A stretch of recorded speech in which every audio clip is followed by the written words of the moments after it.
to Cornwall Seal Group Research Trust's virtual conference, Sharing Our Seas, Seals and People. We are excited to share an inspirational series of talks exploring a variety of aspects of seal conservation in the UK. And it's our 20th birthday.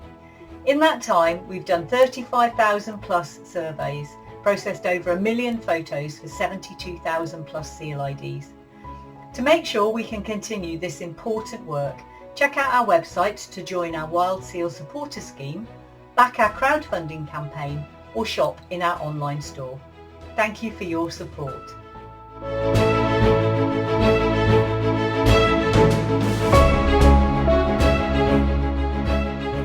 Hi, I'm Sue Sayer, Director and Founder of Cornwall Seal Group Research Trust, and I'm joined today by Rob Wells, one of our amazing and inspiring volunteers. He and I are going to share 2 seal stories, that of Augusta and Septimus, and all the other people who have helped to make these stories possible. He was a completely unplanned project, but wow, it's been a roller coaster ride where he has taken us to unexpected places. The story is one of serendipity at its best, and it demonstrates that the skills and expertise of our amazing volunteers is greater than the sum of its parts. Over to Rob Wells. Hello there. Many of you already know the story of Septimus. He was a grey seal that Cornwall Seal Group knew in life on the day he died, during his decomposition, his interment, his exhumation, his articulation, that's rebuilding, and the chilling story that his skeleton tells us about how tough it is to be a seal. Today's talk doesn't have time to give you the full Septimus story, so I recommend that you invite us over to give a talk, or find us, Sue and I, giving the talk somewhere near you in the future, and you'll be able to hear all the details and see the skeletons for yourself. Today, as we celebrate 20 years of our charity, we shall look at how the group and its supporters, with their huge range of skills and expertise, have made the Septimus story happen. It's an unbelievable catalogue of serendipity, things happening by chance in a beneficial way. The Septimus story uses the many and varied strengths of the group, such as the dedicated volunteers, the bank of knowledge and experience and skills and contacts that they have, the leadership of the group, and the ability and flexibility of the group to seize chances and opportunities as they arise. Just look at how everything strings together and how many people are involved. It all started back in 2012, when I realised that I should be keeping records of the seals that I saw as I did my local walks. In late 2013, Sue Sayer gave a talk at a group I belong to, the Friends of Foy Estuary, all about seals, and I found it pretty interesting. Chatted afterwards and handed over my records, the firsts for my stretch of coast. Then in January 2014, Danny the Pirate Cooper, he spotted a seal at Par, he took some photographs and he sent them on to Sue. A couple of days later, I was walking down near Mevigisty Harbour, somewhere around here, and I found a large grey seal logging in the water, lying flat, having a snooze. I christened him Septimus. I sent the record off to Sue. A couple of months later, I was at a seal group meeting and Sue put Danny's pictures up on the screen. I said, I know that seal, it's Septimus. Some months later, I was photographing seals, photographed this one, got a few pictures, and we later realised that this was Septimus too. Then in April of 2015, I found a dead seal. Very big, large, male grey seal. Sue, with her knowledge of our seals and using the seal group database, she realised that this seal, the one previously seen on the rock and the one seen in Par Harbour by Danny, were all the same seal. So the story was beginning to take shape. James Barnett came over and took some specimens and samples of Septimus, had a good external post-mortem look over him, and he agreed with us that Septimus seemed to have died from a bang on the head. Septimus didn't wash away, so I was able to follow Sue's suggestion of monitoring how he decomposed, and over the space of 100 days I visited 20 times to get a photographic record of what happened to him. By the end of 100 days, he was so smelly and disgusting that we thought we'd have to remove him from this public beach, and we carried him away. And luckily, Sue had a friend called Caroline who allowed us to place Septimus on her land, leave him for the best part of 2 years until we came back and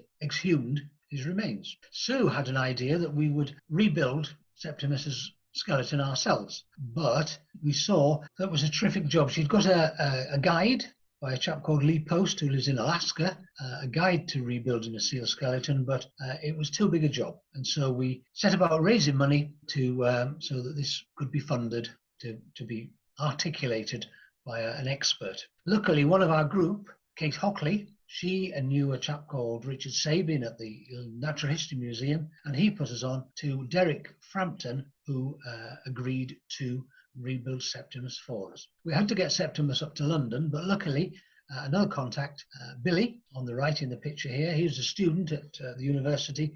He was going home for Christmas, very close to where Derek lived, and so Billy took Septimus's bones up to Derek for Derek to rebuild for us. We eventually heard from Derek that Septimus was done, and Sue and I went up to collect him, and it was very apparent that Septimus needed some boxes to protect him. And my friend Simon kindly agreed to make them, and these boxes then double as plinths when we take Septimus out. We were interested in some of the damage to Septimus's skeleton. So here's one example of another friend helping, my lovely dentist. She allowed me to bring Septimus in, place him on her dentist chair, and x-ray some interesting parts of his skeleton. So the story continued from there. Basically, we've met Billy already because he took Septimus up to Derek. Billy and his friends had just competed in a Dragon's Den competition at the University of Exeter. And this is him with Robbie because he and his friends won a grant for them to buy equipment to have a startup film production company. So we gave Muddy Duck Productions their very first paycheck as we commissioned them to make a film about Septimus, and you can see there are some interesting extras in this film with the black cows on the beach. Gillian was gobsmacked by Septimus's story, and she is our charity patron, so she agreed to be filmed by Billy and Robbie on a slightly less pleasant day in the pouring rain down on the south coast, and she did the bookends for the film, the start and the end sections.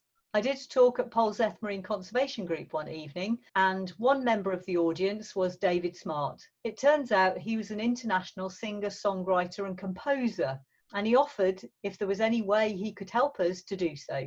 He didn't know we were making a film, so I asked him if he would be willing to write a score for the film. He was a little bit taken aback, but quickly agreed.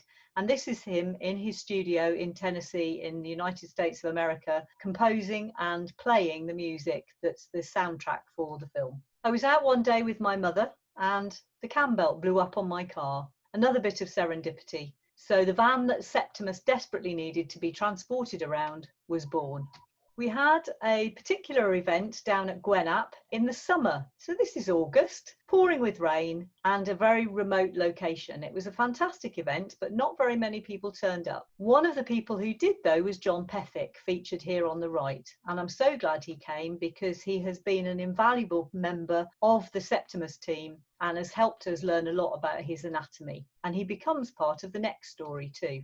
Rose was a student at the University of Falmouth, and she approached us to do a project, initially to do 360-degree filming of seals.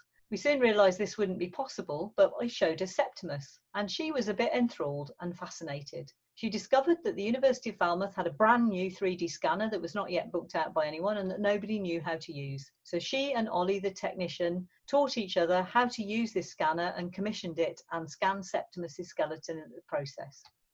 Septimus was ready to meet his public and went to many events. Here was one of the most exciting ones. It was a trip over to Lundy. So Septimus was craned on board inside that box onto the Oldenburg. We sailed over there. When we got there, he was loaded into a Land Rover on a mattress, so you didn't get too knocked about. Here he is arriving at the church, where he was in an exhibition for at least 6 weeks. We took turns to man the exhibition.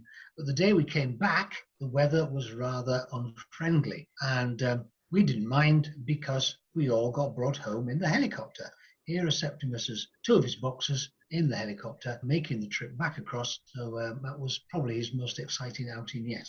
He went to lots of other places. Here we can see he went to village halls, Legacy Museum, schools, to the Cornwall Wildlife Trust Wildfest.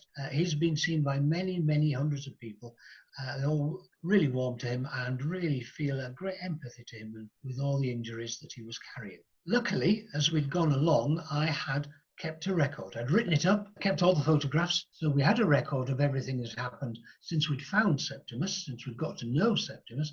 I then made up a story of how he had spent his first 10 or so years, and Emily, our creativity ranger, she's written it up into a smashing little booklet which we take to schools. We have on sale as well, telling the story of a seal that became Septimus, the things that happened in his life, and his full story. Even the global pandemic of COVID-19 has been unable to suppress the Septimus story. Many of Septimus's appointments have been cancelled, of course, but Septimus has won through and burst onto national television to an audience of millions watching Springwatch as Gillian used Septimus to graphically illustrate the damaging effects that disturbance can have on seals. Disturbance is always a waste of energy, but sometimes results in injury, and we think this is what happened with Septimus. You will have heard us just mention briefly about Augusta. Augusta was another part of Septimus's story, a continuation really, and now there are two. So on the 28th of August 2018, Dave Jarvis was called out by Cornwall Wildlife Trust Marine Strandings Network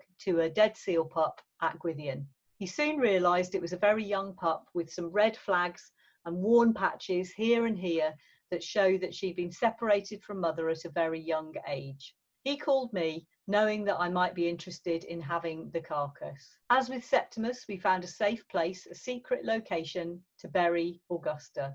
Augusta had only been 3 days old. There wasn't much of her to start with, and when we dug her up a year later, she looked like this. Fortunately, John Pethick, who we'd met at Gwenap earlier in the year, was willing to take her in this dreadful state. And he took her and separated all the hard bits, which were her bones, from all the horrid, smelly mush. It was a hugely painstaking process for which I have the utmost respect that he did. Well done, John. Her bones were then sent to Derek Frampton again, who had put together Septimus. And Derek will tell you himself that he found it a much more difficult job to do Augusta with her very small, intricate bones, some of which weren't yet fused, to put together. But he did a great job, and this is her in the back of the van. John, myself, Rose all went up to see Derek and pick her up from London. You can see she didn't really need the van. And now we have the two, Septimus and Augusta, and the expertise that John has brought of his knowledge of anatomy has meant that we have come on leaps and bounds and have a fantastic story to tell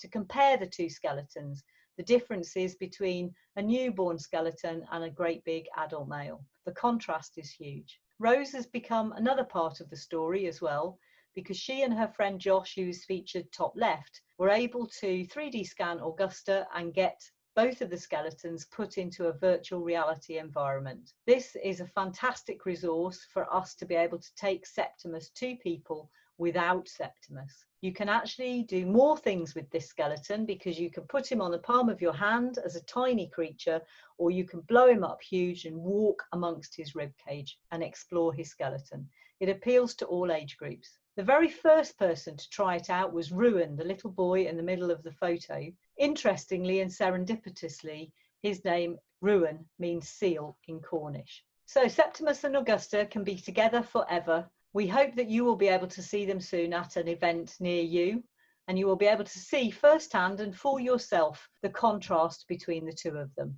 Thank you very much for listening to our talk. We hope you've enjoyed it, and we very much look forward to meeting you at a Septimus and Augusta event soon. Don't forget, you can order Septimus booklets and Septimus t-shirts on our online shop. Thank you very much. Bye-bye.